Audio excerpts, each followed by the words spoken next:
First, you have some time to look at questions 1 to 6.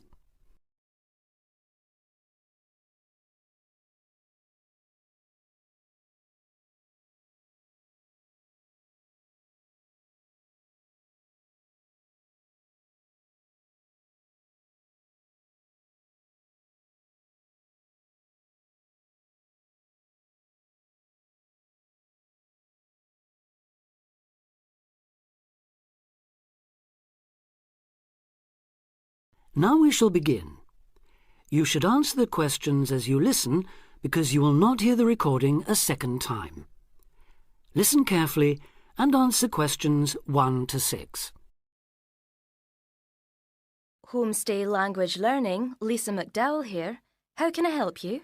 Hello, my name's Dan, Hello, Dan. and I'm going to be living with a family in Edinburgh for 3 months, so I'd like some advice on what to bring with me. I'm flying in via Singapore on the 15th. Right. Well, perhaps most important of all are your documents. Vaccination certificate, sponsor's letter, and the certifying letter from us for immigration. Yes, I've got all those in order, I think. What I'm really wondering about are money and clothes and things for my room. Personal effects, in other words. OK, let's start with cash. You'll already have money in your bank account here, of course, but make sure when you get here you have some cash on you. Pounds, that is, not euros or dollars. How much do you suggest? I'd say 50 as an absolute minimum. OK. Now, the next thing is which clothes to bring. What do you think? Well, as I'm sure you know, it can get pretty cold here, so you will need some warm clothing. There are shops near here that sell winter clothes quite cheaply, so you really don't need to bring much. Do make sure, though, that you have at least one thick sweater and a jacket with you when you arrive here. The temperature's likely to be a lot lower than in Singapore. Thanks for the warning. Now, something else I'm not sure about is whether to bring my computer. It's a laptop, so it won't take up much room. 2 problems. Firstly, it might not be compatible with the electricity supply in this country. And secondly, there's a risk of it getting broken in transit. Someone travelling here had hers smashed only last month. But surely I can carry it as hand luggage. Usually, yes, but because of all the tight security right now, you may have to check it in. So my advice is to leave yours at home. OK, I think I will. Is there anything else you'd advise against bringing? Well, you won't need household or cooking things. They'll all be provided. And importing food, of course, isn't allowed by customs, though I imagine you already knew that. Well, yes. But there are 1 or 2 things I'd suggest you find room for in your suitcase. Yes? Perhaps a few of your favourite cassettes or compact discs. Of course, you might be able to find them in the shops here, but then again, you might not. That's a good idea. Anything else? Yes, some photographs of people and places that are special to you could be nice. They can really make your room feel like home. It's just a thought. I'll see if I've got a few good ones.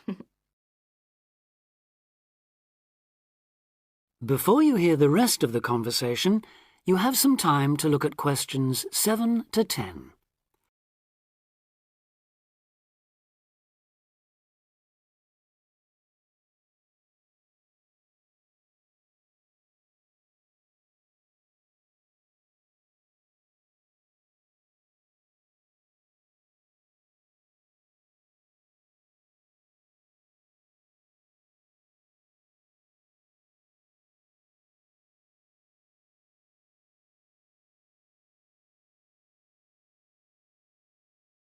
Now listen and answer questions 7 to 10. Just a few points about packing. Make sure all your cases are clearly labelled, in English, with your host family's name and address. Just in case they go missing on the way. It has been known to happen. What name do I write, by the way? It's Wark. Lewis and Amy Wark. So that's W-A-L-K? It's actually W-A-R-K. But we'll be posting full details to you later this week. Right, fine. And I'd better put some essentials in my hand luggage, enough for a night or two in case, as you say, anything happens to my main cases. Yes, I'd recommend a change of t-shirt and socks and so on, plus any medication you may need, and a toothbrush, of course. And my tights. Your tights? Yes, for the flight. Wearing them helps prevent deep vein thrombosis when you're flying long distances, not getting any exercise.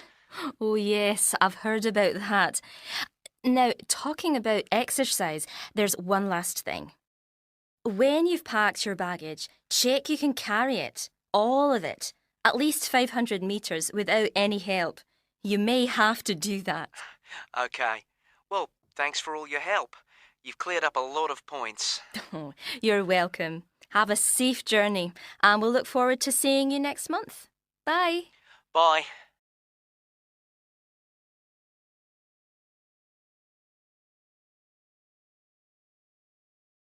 That is the end of part 1. You now have half a minute to check your answers.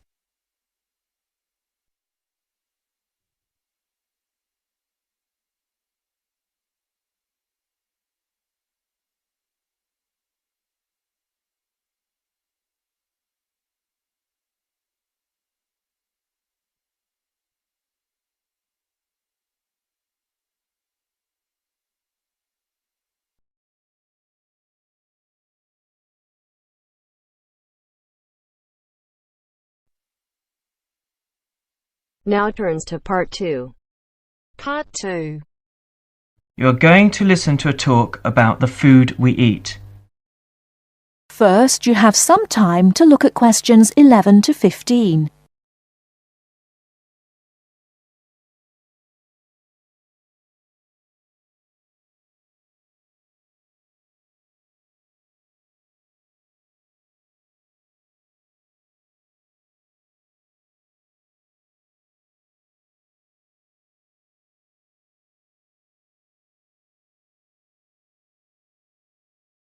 Now, listen carefully and answer questions 11 to 15.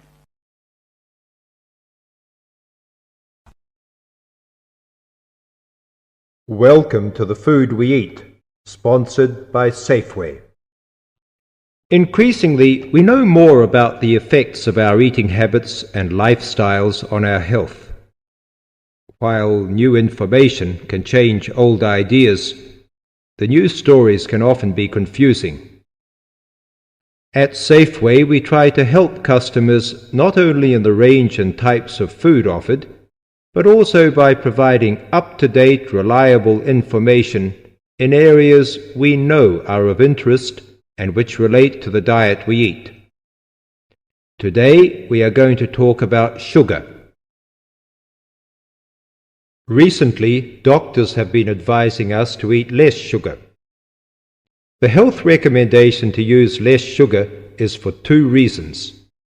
Firstly, for the sake of our teeth, since the amount and frequency of sugar consumption links to decay.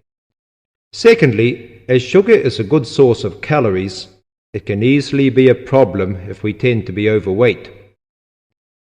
The dental risk is because bacteria which occur naturally in our mouth feed on carbohydrates, sugar and starch, to form plaque and acid.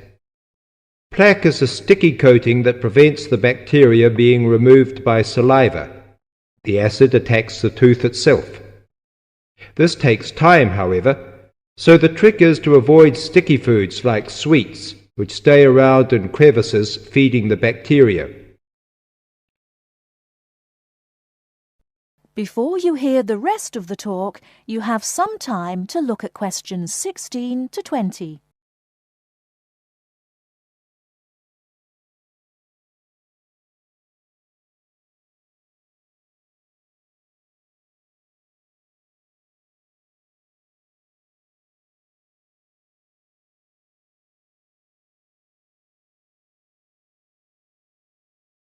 Now listen and answer questions 16 to 20. Regular brushing, preferably with a fluoride toothpaste, helps remove particles and resist acid. The worst thing you can do is nibble sweet things between meals. It puts your teeth under constant attack. A sweet tooth develops gradually, and you might be surprised at how you can steadily unlearn the taste, taking in fewer calories and saving your teeth. Here's some ways. A. Gradually cut down the sugar in tea and coffee till you can stop altogether or switch to sweeteners. B. Choose snacks with a lower sugar content. Fresh fruit, raw vegetables, crackers, milk or low-fat natural yogurt. Remember, some fruits like raisins have lots of sugar. C. Look for reduced sugar alternatives. There are more and more around, from diet drinks to yogurts, even jams and sauces. D. Try gradually to cut back on the sugar you use in cooking, especially in baking. That is the end of part 2. You now have half a minute to check your answers.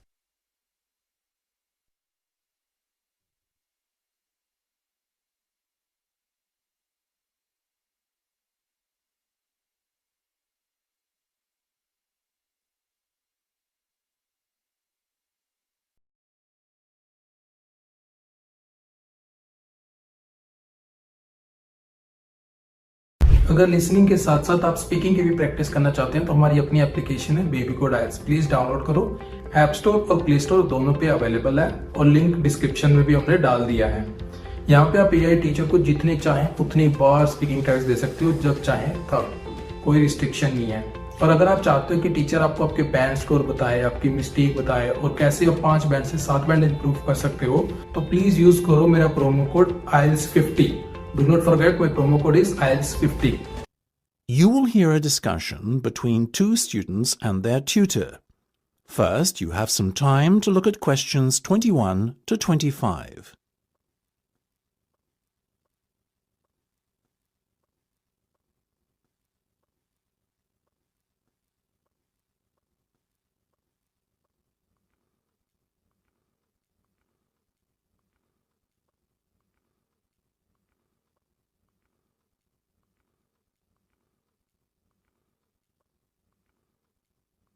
Now listen carefully and answer questions 21 to 25.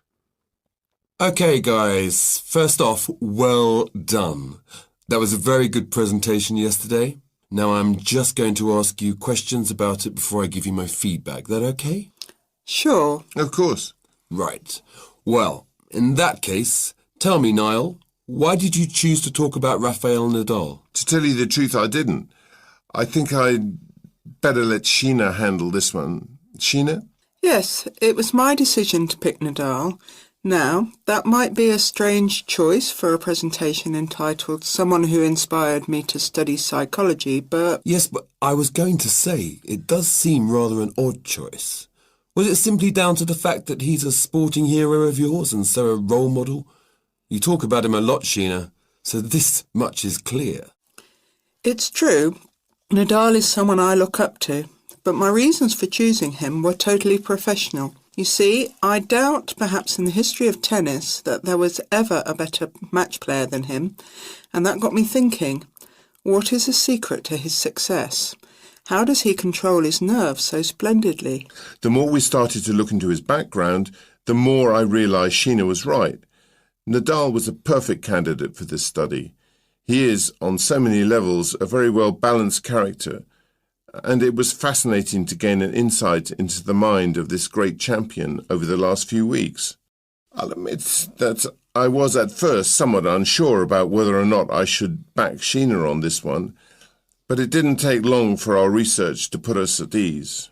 So, while most of the students were researching Freud and other visionaries in the field of psychology and psychoanalysis, you were looking into a present-day sports star? Does that not strike you as a little odd? Of course, we knew it was a risk. After all, there was a danger that no one, least of all you, would take us seriously when we stood up on stage and started our presentation. That said, I think it is in the spirit of psychology to be inquisitive and adventurous and not just stick to the conventional. Otherwise, how would the field have come so far, as it has done already? Well, I must say, your risk certainly paid off. Yours was, without a shadow of a doubt, the most interesting and original presentation I saw. And judging by the reactions of the other students, I would have to say that everyone else was equally impressed. Thank you. I'm so glad you think so. Yes, but notwithstanding your excellent presentation content, we must remember that the marks for this project are awarded based on a number of criteria, and we'll examine those in a few minutes. But first, another question. Where did you find your sources? Well, and I don't quite know how we managed it, but we were able to secure a face-to-face interview with Nadal while he was over here for the Wimbledon Tennis Championship, so we weren't reliant on newspaper articles and interviews or any other forms of secondary sources. We did, however, find the library's sports archive an invaluable backup aid to help us fill in the gaps and piece together our interpretation of what makes Nadal such a mentally strong champion. Before you hear the rest of the discussion, you have some time to look at questions 26 to 30.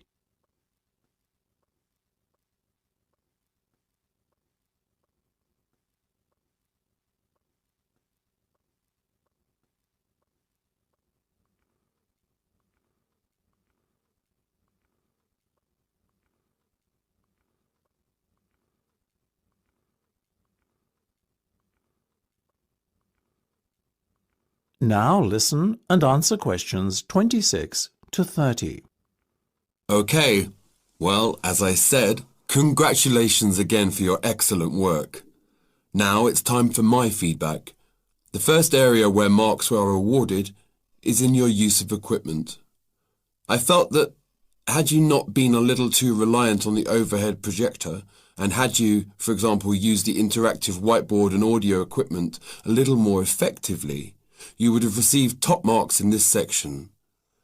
As things stand, though, your use of equipment was still very satisfactory.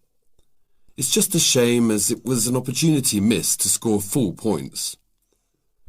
The next area I was asked to assess is content. As you might have guessed, I simply can't fault you on that. Highly original work, so well done. As for your timing, I felt that the two of you were a little too over-rehearsed, so the presentation felt, at times, a little robotic.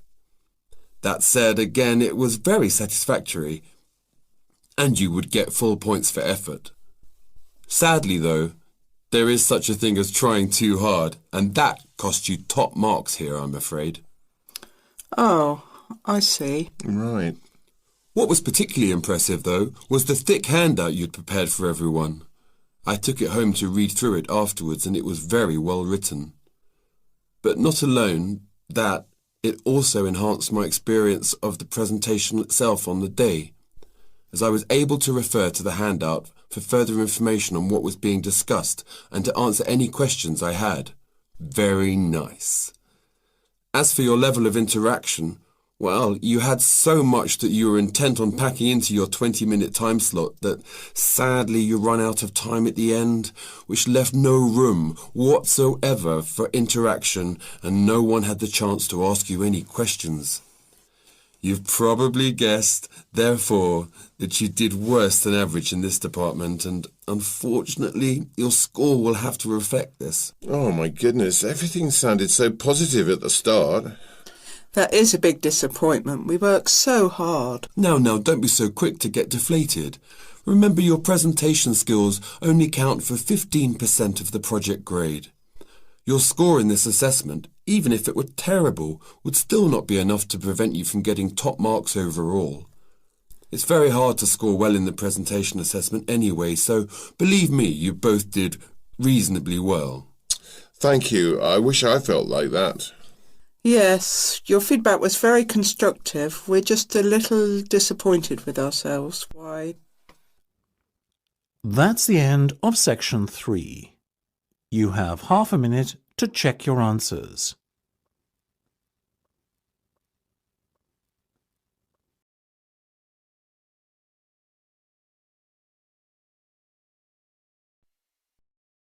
Now turns to Part 4.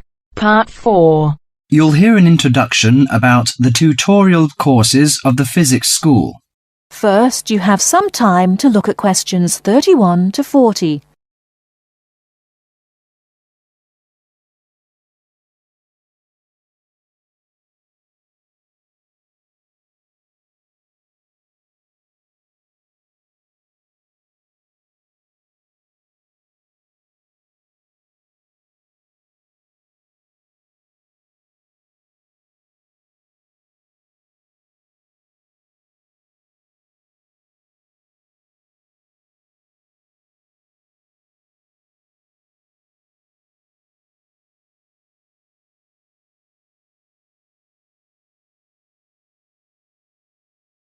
Now listen carefully and answer questions 31 to 40.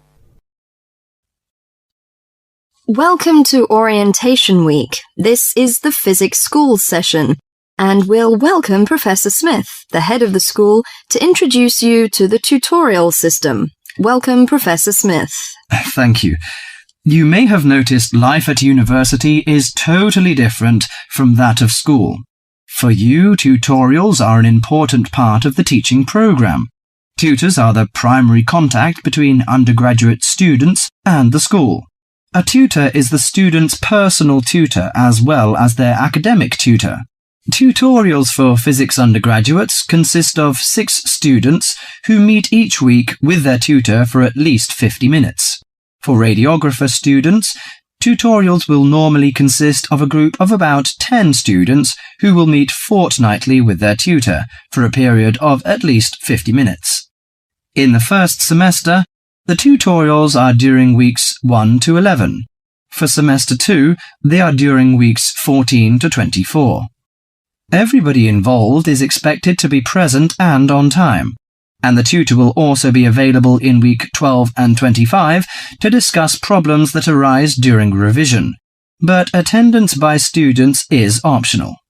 Now I'm going to introduce to you the stages and activities of the tutorials. The induction period is from week 1 to 3. I know that a significant minority of you experience culture shock during your first few months at university, and the important function of this stage is to identify students who are having difficulty integrating into the academic program. In particular, tutors should check your attendance of lectures, tutorials, laboratory sessions, and this sort of things.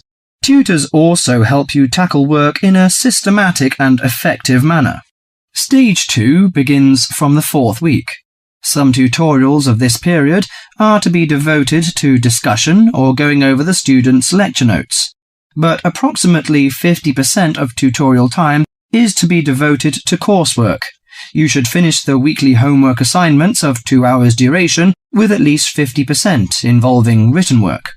At least 8 homework assignments during the year should involve answering problems set on coursework. The written work collected by the tutor should be marked within a week of handing in, and generally the assignments should be graded. The 3rd stage starts from week 8 till the 10th. During this period, math and 4 core physics programs are included. The majority of tutorial time should be devoted to work which support the lecture programs and laboratory work. At least 60% of homework assignments should involve written work. The assignment may involve writing an account of or notes on a specified range of topics. The written work should also be marked and graded. Short oral presentations by students should be included. They are possibly on general physics topics or essays.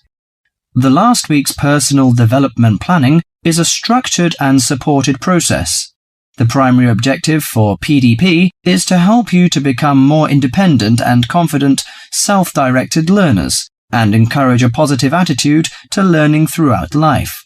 It is undertaken by yourselves to reflect upon their own learning, performance, and achievement, and to plan for their personal, educational, and career development.